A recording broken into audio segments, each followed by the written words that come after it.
Buenas noches, bienvenidos a Corea del Centro. Mi nombre es Úrsula Uresporedi y los voy a acompañar en nombre de Ernestina País en esta edición. Corea del Centro, intelectuales por el mundo. Vamos a hablar con 4 intelectuales sobre la actualidad de lo que está ocurriendo en el mundo, principalmente en Argentina, pero con el plus de tenerlos en cada lugar distinto del mundo en general. Vamos a presentarlos, ya están con nosotros en esta edición Rafael Di Tella desde Boston, Estados Unidos. Rafael es economista y profesor. Obviamente el gran foco de sus investigaciones es el de la economía, es investigador de la Universidad de Harvard en Estados Unidos. Una de sus líneas de trabajo estudia las medidas de la felicidad y cómo pueden informar a las políticas gubernamentales sobre cuestiones que van desde la incidencia de la desigualdad hasta los equilibrios o desequilibrios en muchos casos de la inflación y el desempleo. Más lejos está Marco Enríquez Ominami, está en México, en el DF, profesor, licenciado en filosofía, ha sido realizador audiovisual también con muchísimos documentales y actual candidato a la presidencia de Chile otra vez. En Buenos Aires lo vamos a tener a Juan José Sebrelli.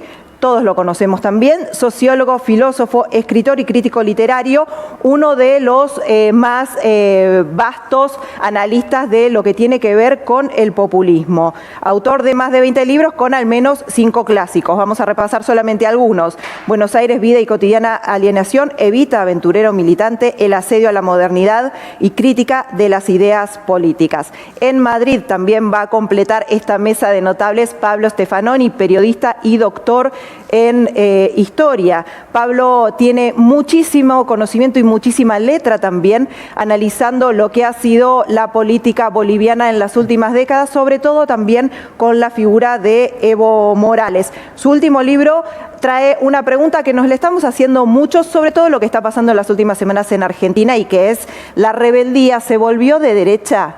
Así es como los presentamos. Ya les damos la bienvenida a los 4 por estar esta noche con nosotros. Voy a comentar cómo van a ser las reglas de este debate. Todo debate tiene reglas y acá las vamos a cumplir. Tienen cada uno de los participantes 4 minutos para contar un tema, analizar un tema de su elección. Más tarde se va a abrir una ronda de preguntas que se han hecho entre ellos y que yo las voy a moderar. En esos casos van a ser las respuestas de 2 minutos. Comenzamos primero con Rafael Di Tella. 4 minutos para el señor Di Tella en el aire con el tema que quiera analizar a su elección. Adelante. Bueno, muchas gracias por la invitación. Creo que el tema de lo que quería decir tiene que ver con el extremismo que tiene la situación argentina en una cierta dimensión. Y eso estoy como todos sorprendido por las elecciones estas que acaban de pasar. Me parece que mi reacción es que es un gobierno que llega en una situación muy mal económica a las elecciones, que tienen un diagnóstico realmente extremo, muy de alguna manera medio delirante. Tienen una inflación de más del 50%, más o menos, con un déficit fiscal primario de 4% o más.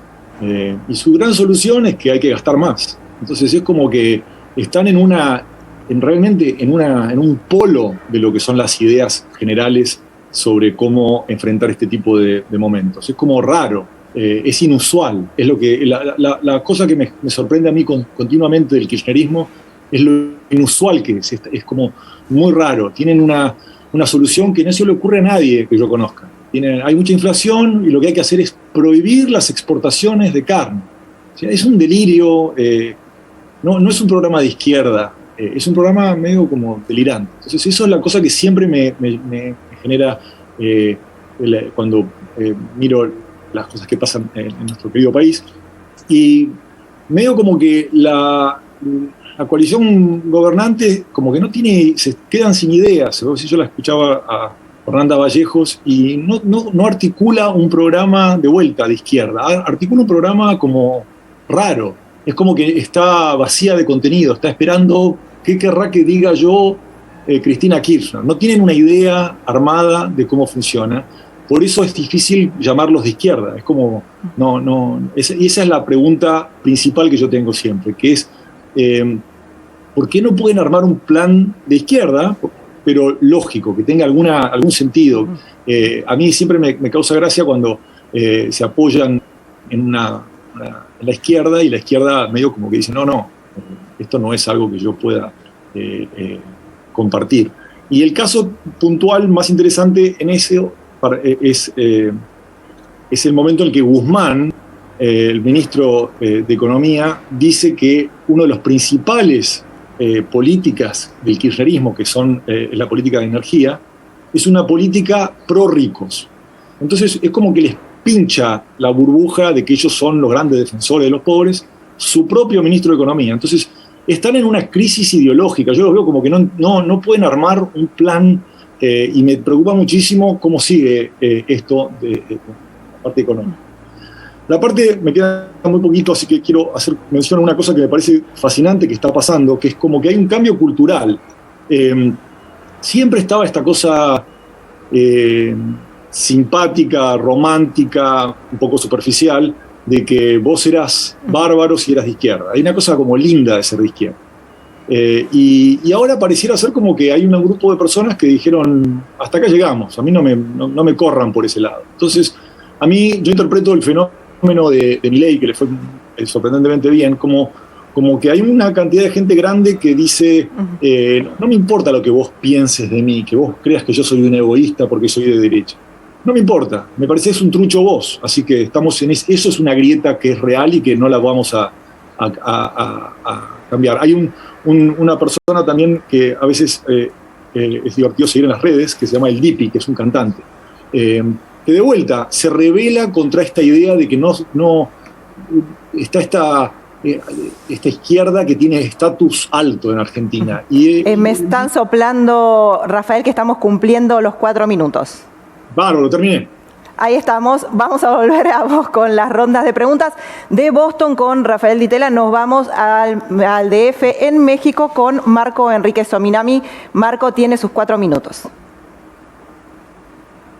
Gracias a Rafael que me antecedió y saludo a los demás panelistas. Yo voy a intentar una aproximación desde lo más general a lo más particular en 3 minutos y medio. Previo a la pandemia conocíamos estados en crisis de herramientas, estados que si no eran guerreros eran estériles. Las herramientas del Estado son las que hoy día nos resuelven buena parte de las preocupaciones de nuestros pueblos, el cambio climático. Ahí vemos una evidente incapacidad de los estados, lo mismo respecto a las fronteras. Y conocimos también antes de la pandemia a un mercado como lobo del mercado, un mercado que odiaba al mercado, que usaba su poder de mercado, creando fosas, colusiones, etcétera, etcétera. La pandemia lo que hace es desnudar, en el caso de América Latina y el Caribe, nuestra institucionalidad, y se cae a pedazos lo construido, lo supuestamente adquirido, frente a un virus microscópico mutante y que frente a gente tan preparada no tiene sentido seguir adjetivando.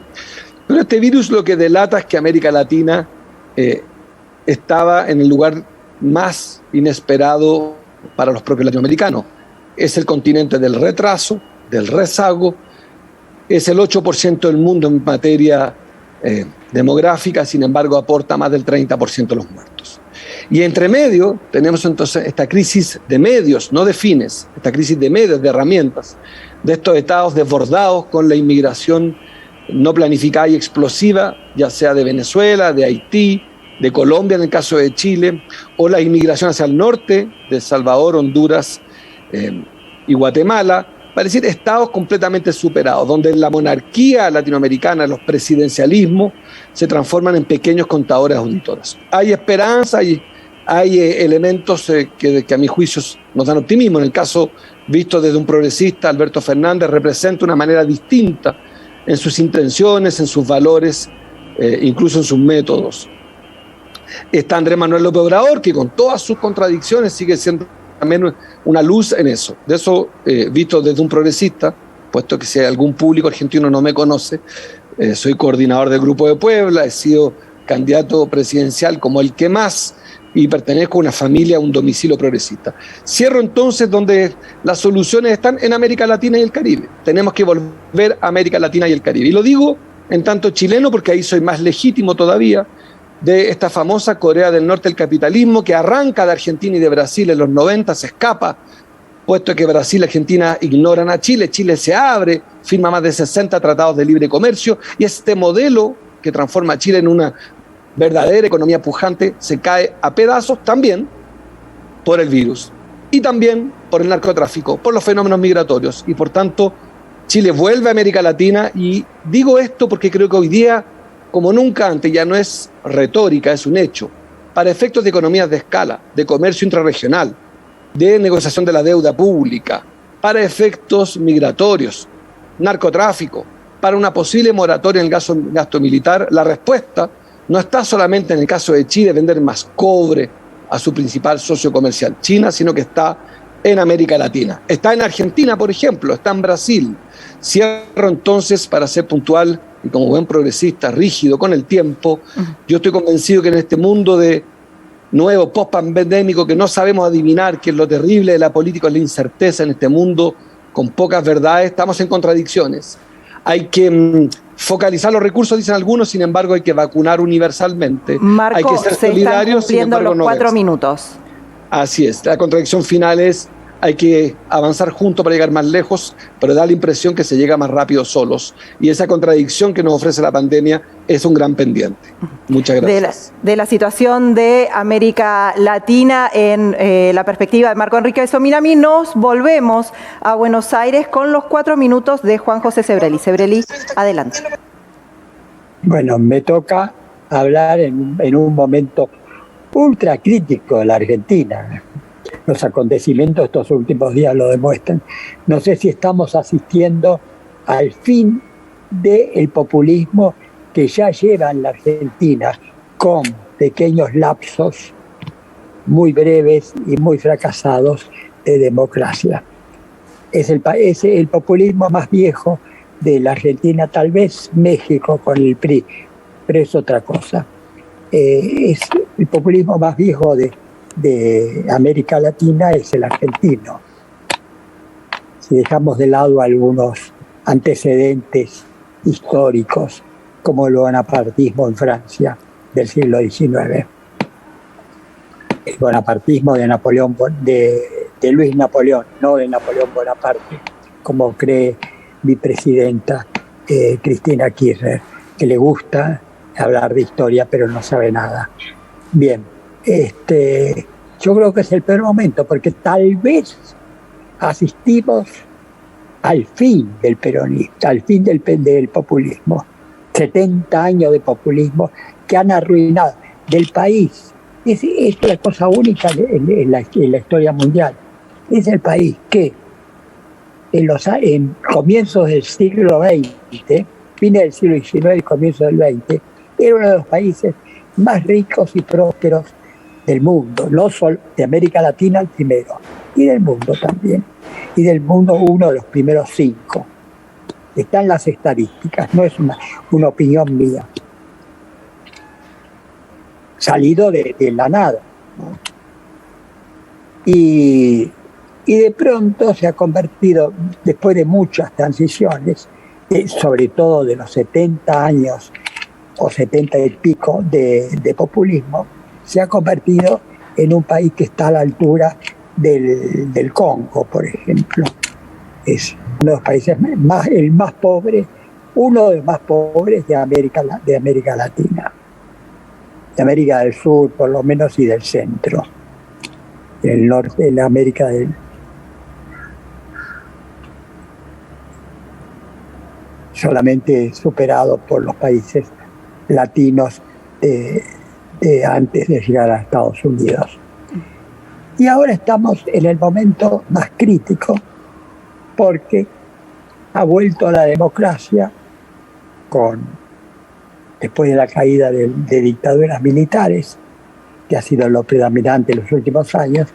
Volvió a la democracia, parecía que todo volvió a surgir con Macri, y fracasa, y sube el populismo, que vuelve a fracasar, pero de una forma más estruendosa, escandalosa y obscena. Nunca, jamás se ha dado en la Argentina algo peor de lo que estamos pasando ahora. Y parecería que justamente ayer, el día de ayer y hoy, estamos asistiendo tal vez al fin del populismo, que sería el único renacimiento de la Argentina. Mientras la Argentina, eso me lo dijo Alain Touraine en un reportaje que hicimos por televisión. No sé si era Alain Touraine o algún politicólogo mundial, de fama mundial. Yo he hablado con tantos que tal vez lo confunda. Me dijo, mientras ustedes no se saquen de encima al peronismo, el país no va a salir del pozo. Sebrelli, estamos cumpliendo los 4 minutos ya. Vamos a darle paso entonces a Pablo Stefanoni. Ya pasamos por Estados Unidos con Rafael Di Tella, México con Marco Enrique Sominami, Buenos Aires con Juan José Sebrelli y nos vamos a Madrid para los 4 minutos de Pablo Stefanoni. Stefanoni está en el aire. 4 minutos, muchas gracias. Primero, de un tema que estaba mencionado en el libro de La rebeldía se volvió de derecha y que me parece que puede aportar alguna luz, que es los efectos políticos, llamaría, de la crisis de los imaginarios de futuro. Quería partir de una frase de una filósofa española que se llama Marina Garcés, que escribió un libro que se llama Nueva Ilustración Radical, que tenía una frase bastante interesante que decía: lo sabemos todo, pero no podemos nada. Quizás la pandemia relativizó un poquito esta frase, pero me parece que mantiene su vigencia en el sentido de que refleja mucho de la impotencia política, que es muy transversal de la actualidad y que explica en gran medida, me parece, la crisis tanto del liberalismo democrático en muchos países como de los movimientos socialdemócratas. Y tiene que ver, me parece, con la forma en que se hace una amalgama, hoy predomina una amalgama entre futuro y distopía. Quizá la serie Years and Years es bastante significativa de esto porque plantea 2 cosas interesantes. Primero, era en un tiempo muy cercano al nuestro, y segundo, la gran crisis venía no por un cataclismo externo, sino por un agravamiento pequeño de todas las crisis actuales juntas. Y eso ya construía un ambiente distópico. Y me parece que si uno mira los grandes temas globales, hay una imagen muy negativa sobre lo que eso va a traer hacia el futuro. La tecnología, que en algún momento se pensó como que iba a permitir un mayor tiempo de ocio, hoy se ve como robots que nos van a reemplazar y algoritmos que nos van a dominar, el cambio climático como colapso y algún tipo de fin del mundo, la migración en muchos casos como gran reemplazo demográfico, étnico y cultural, la inteligencia artificial como control y amenazas a la democracia. Y me parece que eso hace que ciertas tendencias políticas tengan un terreno más fértil. Si Marx en algún momento dijo que la revolución tenía que sacar su poesía del futuro, eso valía, yo creo, también para el liberalismo. Y hoy me parece que no hay ninguna poesía en el futuro tal como están planteadas las cosas y los imaginarios, y eso me parece que favorece un tipo de derechas muy particular. Hace poco Anne Applebaum publicó un libro se llama El ocaso de la democracia, mostrando su propia decepción con sus amigos que eran reaganianos o tacheristas y que ahora son parte de distintas derechas alternativas, del trumpismo hasta Orbán en Hungría o la derecha polaca. Y me parece que eso favorece, y con esto voy cerrando, un tipo de derechas que son diferentes a las derechas que conocimos en los años 90, que eran básicamente derechas más cosmopolitas, más optimistas, y hoy lo que vemos es derechas con confianza en el futuro, sobre todo después de la caída del muro de Berlín. Había una confianza en esa articulación entre democracia liberal y democracia de mercado que daba cuenta del liberalismo conservador de entonces. Creo que hoy vemos un giro hacia un tipo de derecha nuevo, las llamadas derechas alternativas muy en general, que reemplazan la utopía por la retroutopía. En muchos casos buscan la utopía en el pasado con ideas decadentistas y de desesperación cultural, un hipercriticismo pero disociado de cualquier idea de emancipación, y un desencanto en la democracia en el marco de enojos colectivos muy potentes pero sin horizontes de transformación. Y me parece que eso plantea desafíos que son transversales, digamos. Por eso decía, transversales tanto para el progresismo como para el liberalismo democrático. Y me parece que es preocupante que, de hecho, una parte de ese liberalismo conservador de los 90 haya girado hacia esas derechas alternativas. Se están Así cumpliendo, que, bueno, Pablo, esos 4 minutos. Con esto y... No, cierro con esto simplemente como, bueno, un terreno que me parece que favorece ciertas corrientes políticas en función de otras tradiciones que conocíamos hasta entonces. Es un lujo tener estas 4 visiones hoy domingo, a una semana de las elecciones en Argentina. Vamos a pasar ahora a la ronda de preguntas. Repasamos las reglas. Empezamos con las preguntas de Rafael Di Tella para Pablo Stefanoni, para Juan José Sebrelli y para Marco Enríquez Ominami. El primero en contestar va a ser Marco Enríquez Ominami. Marcos, usted va a tener 2 minutos, al igual que cada uno de los participantes, por cada pregunta. Entonces, Di Tella pregunta, Ominami responde, y yo voy a leerla textual para que no se cambie ninguna palabra. ¿Por qué hay una especie de solidaridad entre la izquierda latinoamericana que viola derechos humanos? Marco, adelante. Gracias por la pregunta. En el progresismo latinoamericano lo que hay es una férrea defensa del Estado de Derecho. Las violaciones a los derechos humanos son intolerables para nosotros, sin contradicción alguna. La discusión, y es cierto, es cómo enfrenta uno cuando un Estado tolera, promueve o comete violación a los derechos humanos.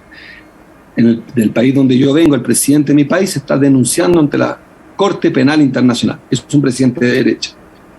Y hemos expresado con mucha fuerza no solamente la preocupación, sino declaraciones. Lo mismo ocurre en Venezuela, pero jamás al mundo progresista se le ha ocurrido la improductiva idea de crear un grupo de Lima, un grupo de países cuyo único objetivo, su única misión, es la injerencia, es incluso tolerar la invasión extranjera. En el Grupo de Puebla observamos, leemos y atendemos los desafíos democráticos institucionales, pero siempre hemos propuesto estar cerca de los problemas y no lejos. Y la institucionalidad creada por gobiernos de derecha en esta materia, como Prosur, Grupo de Lima, no solamente son malas, son muy malas, son un desastre respecto a sus propios objetivos. Entonces, en el mundo progresista, del cual yo no soy el vocero, pero me reconozco en algunas de sus acepciones, sobre todo en Alberto Fernández y otros más, atendemos que hay conflictos democráticos, los hay, que hay violaciones de los derechos humanos, los hay. ¿Cuál es la solución? ¿Pedirle a Estados Unidos que invadan los países? No la es. Organizar bloqueos improductivos y que ofenden y aumentan y agravan la situación, no lo es. Es el diálogo. Y ahí viene la discusión de fondo, porque yo creo que nada le importa a la derecha latinoamericana la democracia, puesto que he visto la alfombra roja que le ha puesto el señor Macri, por ejemplo, a los líderes chinos, y hasta donde yo recuerde, el señor Xi Jinping fue candidato sin eslogan, ni siquiera tuvo que competir, no recuerdo un eslogan de marketing, ni siquiera recuerdo un afiche electoral para la elección del señor Xi Jinping que le pareció estupendo. Entonces, no le importa la democracia a la derecha latinoamericana, le importan los gobiernos de izquierda. A nosotros nos importa la democracia en todas partes y atendemos que el diálogo en los foros multilaterales, y termino, creemos que la política exterior debe ser muy política y mucho menos ideológica. Muy bien, seguimos con la ronda de preguntas. Ahora Rafael Di Tella le va a preguntar a Juan José Sebrelli. La pregunta para Sebrelli es: ¿por qué el espacio de Cristina Kirchner, que quiere ser de izquierda, termina apoyando políticas tan regresivas o conservadoras como, por ejemplo, la irresponsabilidad fiscal? Sebrelli tiene sus 2 minutos para responderle a Rafael Di Tella. Bueno, los populismos en la Argentina, estoy hablando especialmente del mío, siempre surgen en momentos de gran auge económico. Por lo tanto, no tiene ningún inconveniente en gastar más de lo que se produce. Y eso lleva inevitablemente al final que tienen todos los populismos en la Argentina, todos, a la crisis económica, con la inflación y el déficit fiscal y demás, que es la única, la fundamental causa de la crisis de los populismos en América, en toda América Latina. En el caso del peronismo, el peronismo tuvo su momento de gran auge que lo llevó a ser famoso, incluso cuando ya el auge había desaparecido hace muchos años, fue los enormes recursos mantenidos en el Banco Central durante la guerra. Argentina se mantuvo neutral, pero abasteció a Inglaterra durante todo ese tiempo, lo cual lo llevó a hacer una fortuna incalculable. Esa fortuna, Perón la gastó en 4 años, que fueron la llamada fiesta peronista, en desparramarlas en mejoras para la clase trabajadora, mejoras no siempre acertadas, pero no entremos en eso. Evidentemente que la clase trabajadora conoció. Sebrelli, se están cumpliendo los 2 minutos de su respuesta. Tenemos que seguir adelante con las preguntas de Rafael Di Tella, en este caso para Pablo Stefanoni. Pablo, te pregunta Rafael, ¿por qué a Evo Morales lo ponen en la misma categoría que Cristina Fernández de Kirchner y Hugo Chávez, cuando él fue conservador fiscal a ultranza, y por qué él acepta esto? Bueno, es interesante el tema económico de Evo Morales. Creo que es un poco el límite de pensar todo en América Latina como bloques rígidos, ¿no? Es decir, el bloque del ALBA, el bloque de la izquierda buena, la izquierda mala. Me parece que la política económica de Evo muestra las complejidades cuando uno acerca la lupa a los procesos. Y efectivamente la macroeconomía fue el punto más fuerte. Nadie creía en el 2005, cuando se eligió a Evo Morales, que iba a ser su fuerte la economía. Y sin embargo, lo fue hasta tal punto que en 2014 incluso ganó en Santa Cruz, la zona más opositora, gracias a los éxitos macroeconómicos. Creo que él desde el principio tuvo la idea de manejar con cuidado el déficit fiscal y las cuentas públicas y la macroeconomía. Creo que por 2 razones. Primero, porque siempre tuvo muy presente el trauma de la hiperinflación, que fue en 1985 el gobierno de izquierda de entonces, de la Unidad Democrática Popular, terminó con hiperinflación y él tenía miedo de que le pasara lo mismo, y entonces fue muy cuidadoso en eso. En segundo lugar, de hecho, nunca tuvo, si uno mira los discursos con cuidado de Evo Morales, en general los bancos no estaban dentro de los enemigos discursivos que él tomó, y tuvo una relación bastante buena.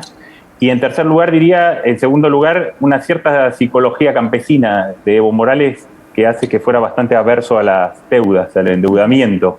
Y en ese sentido, primero blindó al Ministerio de Economía, mantuvo al mismo ministro casi todos los 14 años, salvo un tiempo que estuvo enfermo.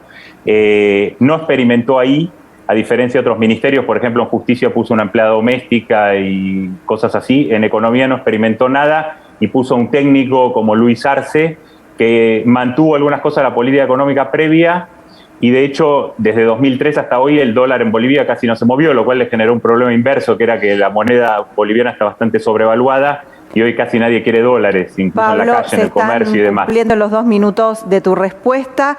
Nos vamos nosotros a un corte acá en Corea del Centro Intelectuales por el Mundo. Volvemos en minutos nada más con más preguntas y respuestas entre estos 4 notables, que es un lujo que nos estén acompañando hoy. Quédate acá en la pantalla net, ya estamos de vuelta.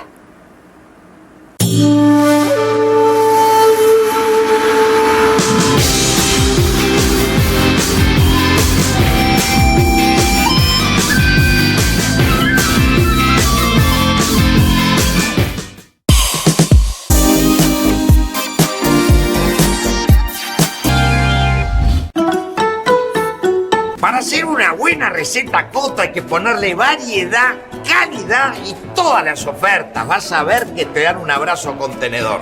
Acá está el abrazo y acá está el tenedor.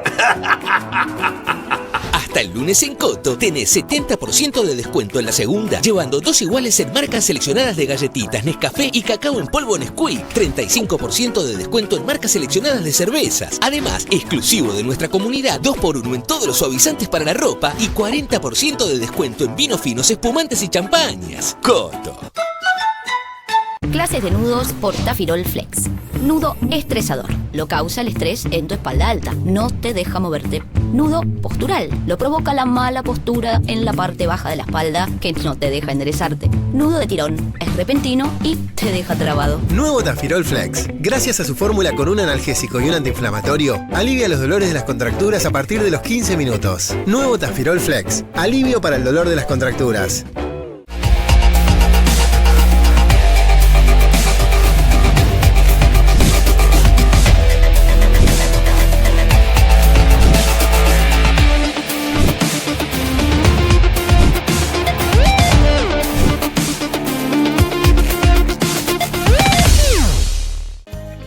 Con Macro, yo elijo ser digital y hacer todo desde el celu. Enviar dinero, pagar con QR y sacar dinero sin tarjeta de débito. Conoce más en macro.com.ar/operaciones simples. Macro, cerca siempre.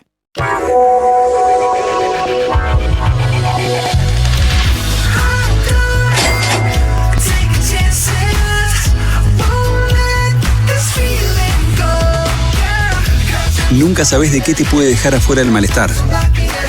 Alical, doble acción, doble alivio.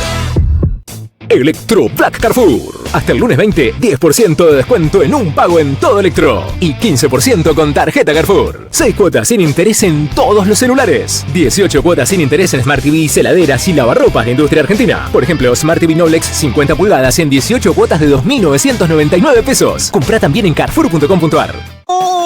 Los juguitos Arcor que también participan en la promo. Me voy a llevar un par, los pongo en la mochila y los tomo en el recreo del cole. Discúlpame, querido. ¿Vos no tendrías que estar en la facultad o laburando a esta altura? Con la promo 70 años de Arcor te podés ganar un año de alimentos todas las semanas. Entérate más en la web. Ellos son los Torpesi. Héctor, el típico arreglatuti. Le duele pagar un plomero, le duele pagar un electricista y al final le duele. Por eso los Torpesi siempre tienen Mertiolate. Mertiolate Film protege las heridas hasta que cicatricen. Mertiolate, nos ponemos en tu piel. ¿Te olvidaste tu Voltaren? Entonces, olvídate del partido. Los analgésicos orales pasan por el estómago. Voltaren Emulgel se aplica sobre la zona del dolor, reduciendo la inflamación y acelerando la recuperación. Voltaren, la potencia de un comprimido en un gel. Todos los días, tu hijo necesita nutrientes para apoyar su desarrollo y fortalecer sus defensas, como omega 3 y 6, hierro, fibras, vitaminas y minerales. 2 vasitos al día de Sancor BB3+, le dan los nutrientes que necesita para apoyar su desarrollo. Sancor BB3, nutrición de la cabeza a los pies. Electro Black Carrefour. Hasta el lunes 20, 10% de descuento en un pago en todo Electro. Y 15% con tarjeta Carrefour. 6 cuotas sin interés en todos los celulares. 18 cuotas sin interés en Smart TV, heladeras y lavarropas de Industria Argentina. Por ejemplo, Smart TV Noblex 50 pulgadas en 18 cuotas de 2.999 pesos. Comprá también en carrefour.com.ar. Electro Black Carrefour. Hasta el lunes 20, 10% de descuento en un pago en todo Electro. Y 15% con tarjeta Carrefour. 6 cuotas sin interés en todos los celulares. 18 cuotas sin interés en Smart TV, heladeras y lavarropas de Industria Argentina. Por ejemplo, Smart TV Noblex 50 pulgadas en 18 cuotas de 2.999 pesos. Comprá también en carrefour.com.ar. Para una gran empresa, una pyme o para los agronegocios, tenemos los mejores productos y soluciones digitales para que elijas. Porque estamos en todo el país y entendemos tu negocio sin importar su tamaño y actividad. Somos tu banco. Macro. Cerca siempre. ¿No das más del dolor de cintura? Probá el Huevanol Max Rápida Acción. Alivia dolores tan intensos como el muscular, de cabeza y de muela. Y Huevanol Max Rápida Acción. Eficacia contra dolores intensos, no solo para esos días. ¿Sabías que una mala limpieza de tu protector bucal puede comprometer tu salud?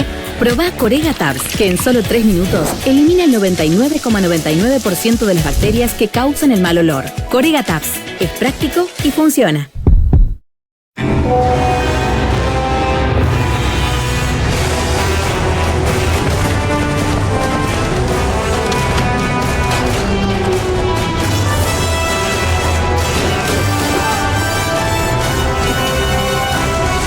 Nunca sabes de qué te puede dejar afuera el malestar. Alical, doble acción, doble alivio. ¿Hay algo más mendocino que un Andes? Sí. Quedarse afuera de todas las promos. Con la compra de una Andes, podés ganar cerveza por todo un año. Un premio que quisieran todos los argentinos, pero es solo para los mendocinos. Participa en contrapromo.com.ar.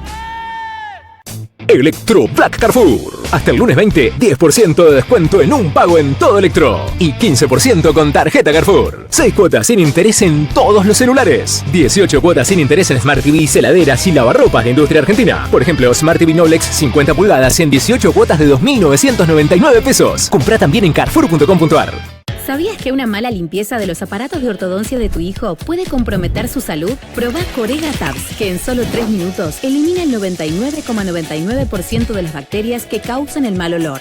Corega Tabs es práctico y funciona. Ellos son los Torpesi. Héctor, el típico arreglatuti. Le duele pagar un plomero, le duele pagar un electricista y al final le duele. Por eso los Torpesi siempre tienen Mertiolate. Mertiolate Film protege las heridas hasta que cicatricen. Mertiolate, nos ponemos en tu piel. Con Macro, yo elijo ser digital y hacer todo desde el celu. Enviar dinero, pagar con QR y sacar dinero sin tarjeta de débito. Conoce más en macro.com.ar/operaciones simples. Macro, cerca siempre. Todos los días, tu hijo necesita nutrientes para apoyar su desarrollo y fortalecer sus defensas, como omega 3 y 6, hierro, fibras, vitaminas y minerales. 2 vasitos al día de Sancor Bebé 3+, le dan los nutrientes que necesita para apoyar su desarrollo. Sancor Bebé 3, nutrición de la cabeza a los pies. Electro Black Carrefour. Hasta el lunes 20, 10% de descuento en un pago en todo Electro. Y 15% con tarjeta Carrefour. 6 cuotas sin interés en todos los celulares. 18 cuotas sin interés en Smart TV, heladeras y lavarropas de Industria Argentina. Por ejemplo, Smart TV Noblex 50 pulgadas en 18 cuotas de 2.999 pesos. Comprá también en carrefour.com.ar.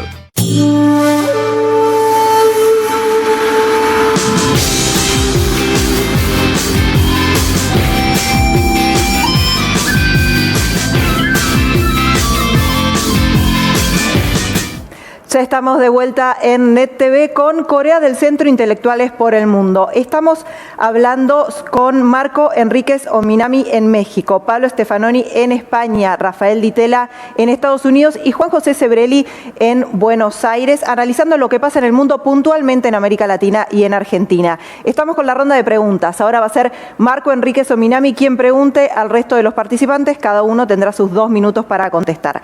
Arrancamos con Ominami pregunta. Sebrelli responde en este caso, América Latina ha conocido gobiernos de derecha con políticas pro mercado y sin embargo la inversión extranjera no ha sido la que esos mismos gobiernos anticiparon.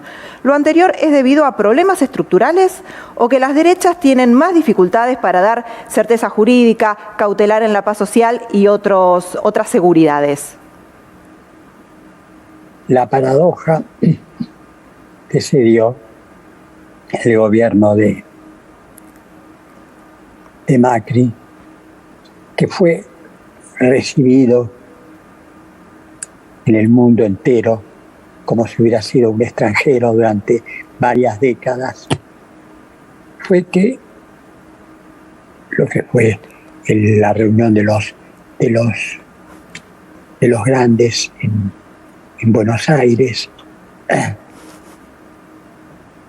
pero en cambio, paradójicamente, las inversiones no llegaron. No podían llegar de ninguna manera en un país que no ofrecía ninguna garantía. El error de Macri fue el optimismo, es decir, en la asunción al mando, que la inflación se terminaba en poquísimo tiempo. Era un error. 70 años de mala política, de pésima política, no pueden resumirse en un gobierno de 4 años. Además, con la oposición de los partidos, por supuesto, opositores que eran destituyentes, una política totalmente destituyente, con la oposición de los sindicatos, con la oposición de los empresarios nacionales. Todo lo tenía en contra, con la oposición, minoría en el Congreso. ¿Qué podía hacer? ¿Qué podía hacer Macri? Tuvo que empezar a dar vueltas y terminar en el préstamo del FMI.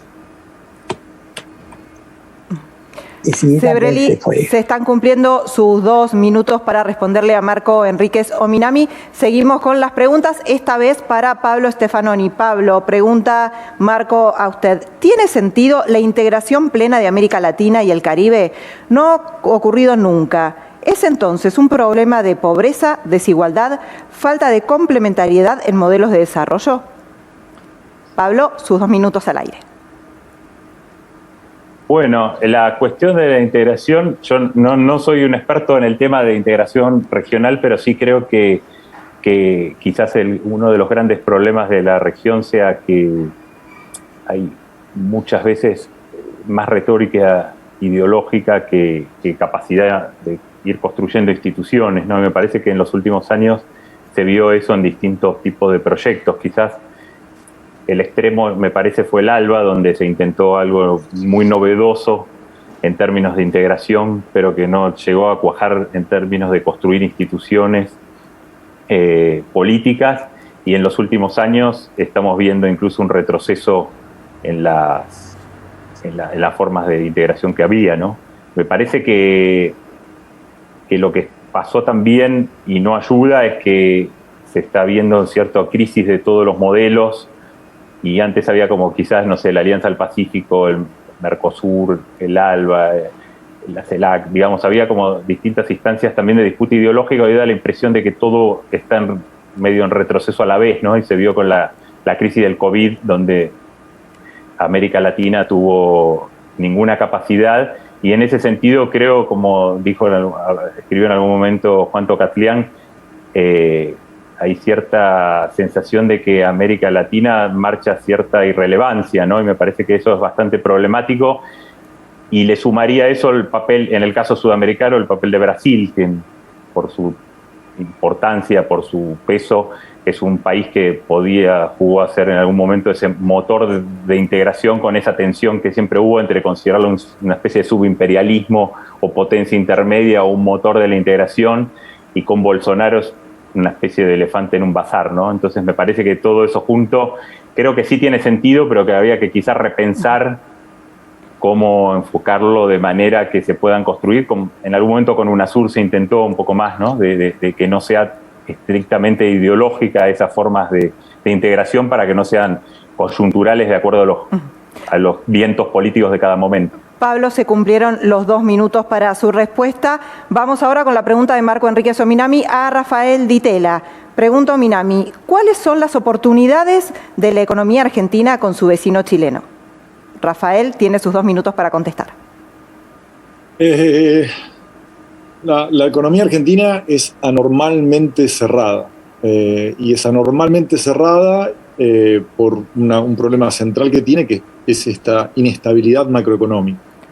Entonces, hay muchísimas oportunidades de abrirnos al mundo, exportar carne, como te decía antes, o una cantidad de cosas que podemos hacer. Y Chile, de alguna manera, es un modelo en la forma en la cual se abrió y aumentó muchísimo su comercio y su eficiencia y sus posibilidades económicas, y cómo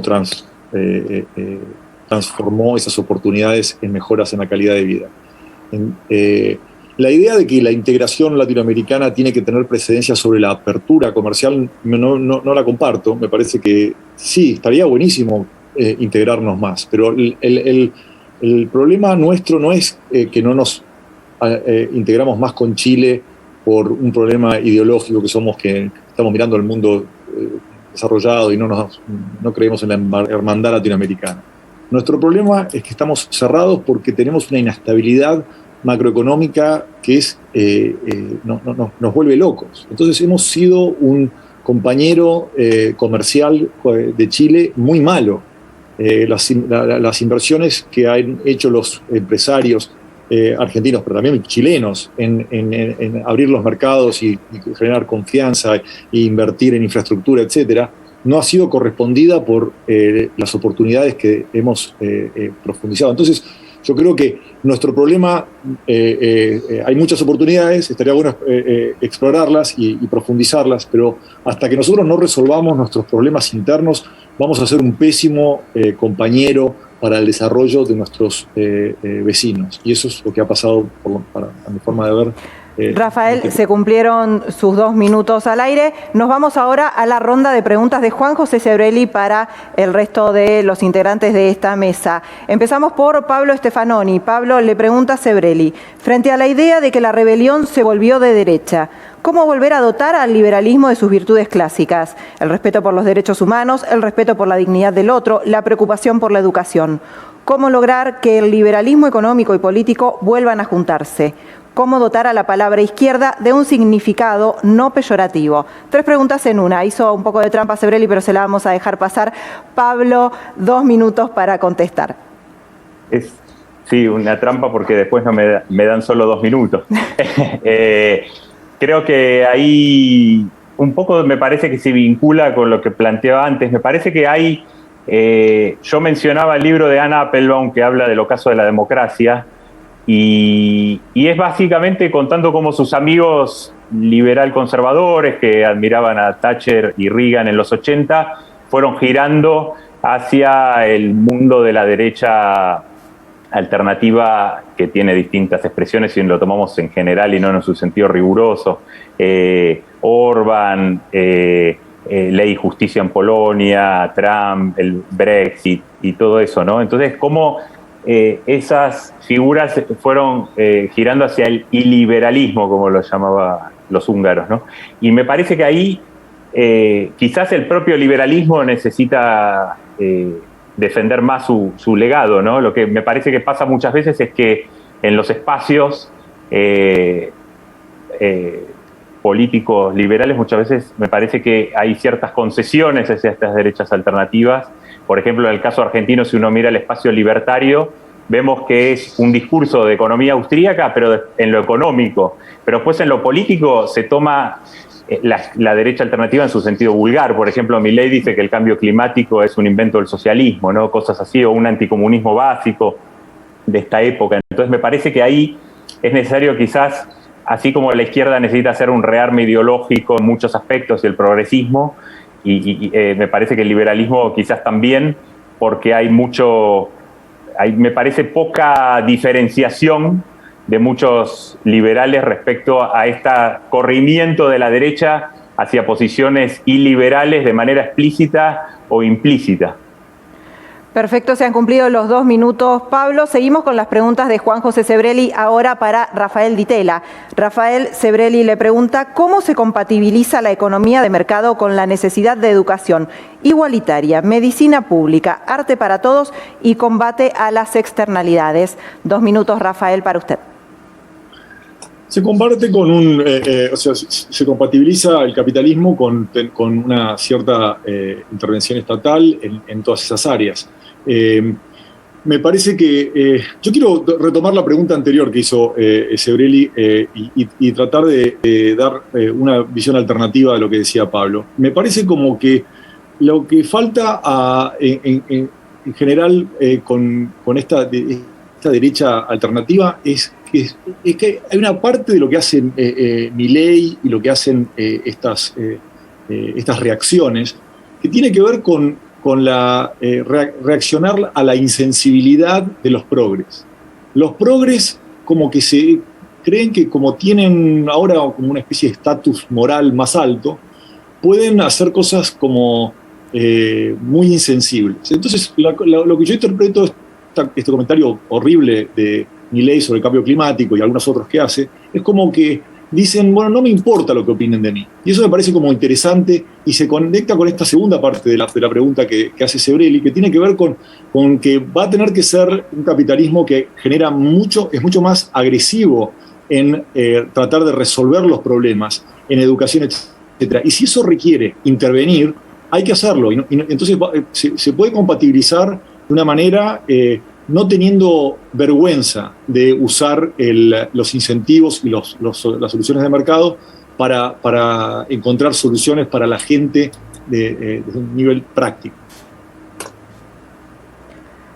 Perfecto, seguimos adelante. Entonces, la pregunta de Juan José Sebrelli a Marco Enrique Sominami. Marco Sebrelli le pregunta: ante el rotundo fracaso de los populismos latinoamericanos en Venezuela, Nicaragua o Argentina, con secuelas constatables en números de indigencia, autoritarismo y corrupción, ¿cuál es el sentido ético de insistir desde el Grupo de Puebla y otros foros con fórmulas probadamente frustradas que hunden los pueblos en la miseria? Marco, su respuesta.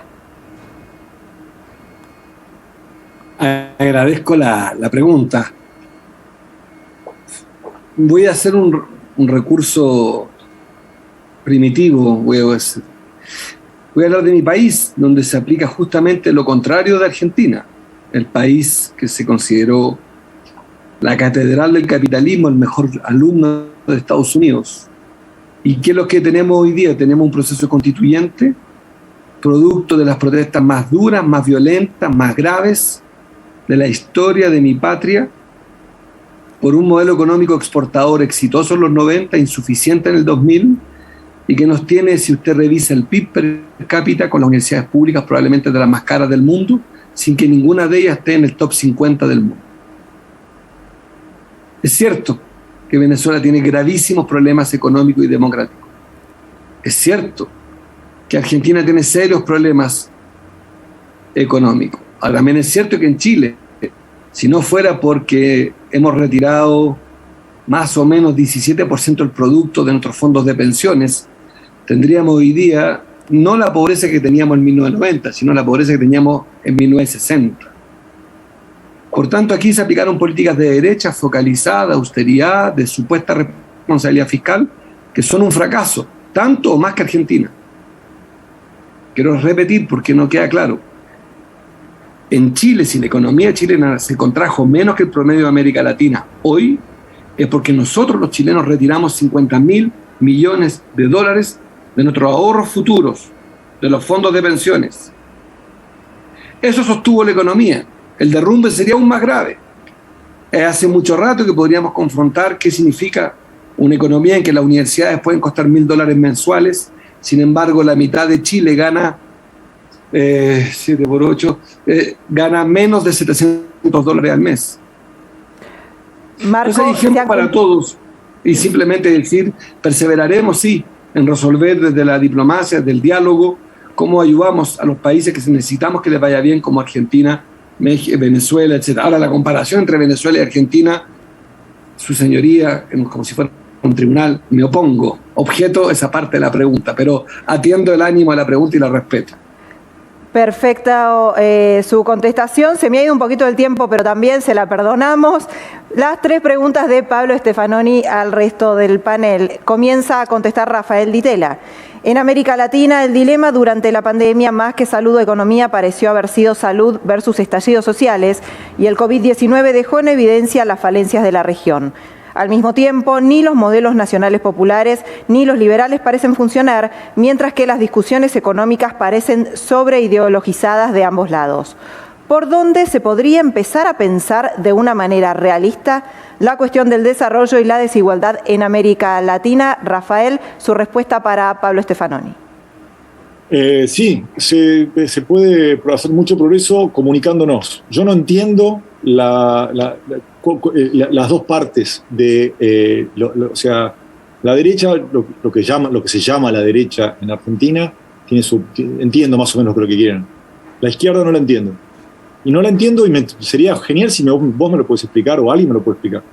Porque Guzmán, el ministro de Economía del gobierno de Alberto Fernández, dice que la principal política del gobierno de Alberto Fernández en temas energéticos es regresiva. Entonces, la pregunta del millón para mí es, ¿qué es lo que proponen? Entonces, cuando lleguemos al tema del déficit, yo creo que no hay ninguna persona de izquierda razonable que crea que con un déficit se puede seguir imprimiendo, que vamos a bajar la inflación del 50%, que la solución es poner plata en los bolsillos de la gente, cuando lo que estás haciendo es sacarle plata con la inflación y con los... Entonces, yo creo que nos vamos a poder poner de acuerdo muy rápido, pero primero hay que entenderse. Y para eso, el problema que el kirchnerismo, por ejemplo, tiene que articular las ideas. Yo creo que Fernanda Vallejos, en el audio que circuló hace poco, no puede explicarlo porque no está pensando, está solamente atenta a ver qué querrá decir Cristina Kirchner, qué querrá que yo diga. No es un diálogo honesto. Entonces, a mí me parece que para poder salir de estos problemas se necesita un consenso, para el consenso se necesita entender lo que quiere el otro lado. Y el problema que hay acá es que no se entiende lo que quieren los progres, no se entiende. Muy bien, seguimos con las preguntas de Pablo Stefanoni, esta vez para Marco Enríquez Ominami. Marco, Pablo le pregunta, en este momento parece haber una suerte de segundo giro a la izquierda en la región. La llegada al poder de Andrés Manuel López Obrador en México y el retorno del peronismo en Argentina, sumado a la caída y regreso al gobierno del MAS en Bolivia, se suma al ascenso electoral de la izquierda chilena, al triunfo de Pedro Castillo en Perú, a la recuperación de la izquierda brasileña y las buenas encuestas para la izquierda colombiana. Pero al mismo tiempo vemos falta de mística y horizontes de futuro y de apuestas programáticas mucho más limitadas, a diferencia de los primeros años, el 2000. ¿Estamos ante un progresismo de baja intensidad? Marco tiene tiempo para responder. Gracias por la pregunta. Sí, creo que la derecha latinoamericana llegó con una promesa de reactivación, de paz social, y no pudo cumplir en ninguna parte, encabezado por este bárbaro, para no decir un salvaje, el señor Bolsonaro. Sí, creo que gana el cambio en todo el mundo. El cambio gana. No sé si gana la izquierda todavía, creo que gana el cambio. Salvo Portugal, el grueso de las democracias miraron al cambio. Biden versus Trump, Lasso versus Lenin Moreno, Castillo versus Vizcarra, por decirlo de una manera. En Chile hemos ganado todas las elecciones nosotros, Alberto Fernández respecto de Macri, etcétera, etcétera. Y gana el cambio, gana el cambio. Creo además que hay que incorporar un tercer elemento, además del fracaso de la derecha, este plebiscito, referéndum sobre el cambio en las elecciones, es la teoría de la confrontación. Creo que ya no estamos en un debate de relatos, de narrativos, estamos con una América Latina salvaje, con más de 200 millones de pobres, un tercio de los latinoamericanos con problemas de vivienda, un continente sin herramientas industriales serias, con una biodiversidad que es su máxima riqueza puesta en peligro por, insisto, el bárbaro Bolsonaro, entre otros, desaprovechando la posibilidad junto de una moratoria en el compra de armamentos, ya lo decía antes, pero estamos en momentos de confrontación, entonces salvajes como Milei, bárbaros como Bolsonaro, en fin, así un poco lo que Le Pen hace en Francia, Vox en España, estos proyectos identitarios, autoritarios, confrontacionales, tienen mucho éxito, porque también creo que hemos omitido dos detalles fundamentales. Internet juega un rol fundamental. Este mismo programa sería impensado hace 10 años atrás. Estamos en una revolución del acceso a la información y del debate político. El debate ocurre simultáneo y sucesivamente, sin freno y sin piedad. Y por último, quisiera que no nos olvidáramos de que América Latina está en un momento salvaje. Es el momento más dramático de nuestra economía. No recordaba, la CEPAL lo ha dicho, que algunos países retrocedieron a 1960, otros a 1928, 29, dependiendo de la economía. Vamos a tener una deuda pública disparada, fiscal inalcanzable. O sea, estamos en un momento de gran tragedia económica y efectivamente los progresismos que están al cargo están hoy día dedicados más bien a un resumen triste, pero le pasa lo mismo a cualquier gobierno, donde ya gobernar no es educar. 2 minutos, Marco Enríquez Ominami. Necesitamos seguir con la pregunta de Pablo Stefanoni. Esta vez a Juan José Sebrelli. Sebrelli, atento porque es la última pregunta del programa de hoy y se la hace Pablo Stefanoni. Recientemente, la escritora Anna Applebaum, ella misma admiradora de Reagan y Thatcher, escribió un libro bastante pesimista sobre el futuro del liberalismo, donde cuenta cómo muchos de sus ahora amigos liberales terminaron seducidos por las derechas alternativas como Orbán, Trump, etc. ¿Qué lugar ocupa hoy el liberalismo democrático cuando las imágenes de futuro son tan negativas? Al fin de cuentas, tanto el liberalismo como el socialismo eran optimistas sobre el futuro.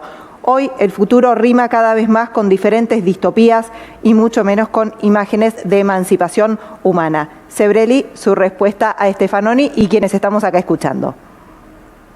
Bueno, yo creo que hoy día y ya, a partir, digamos, después de la Segunda Guerra Mundial, los conceptos de liberalismo y de izquierda, ya no, sobre todo de izquierda, ya no existen, no tienen ningún valor. Están totalmente entremezclados.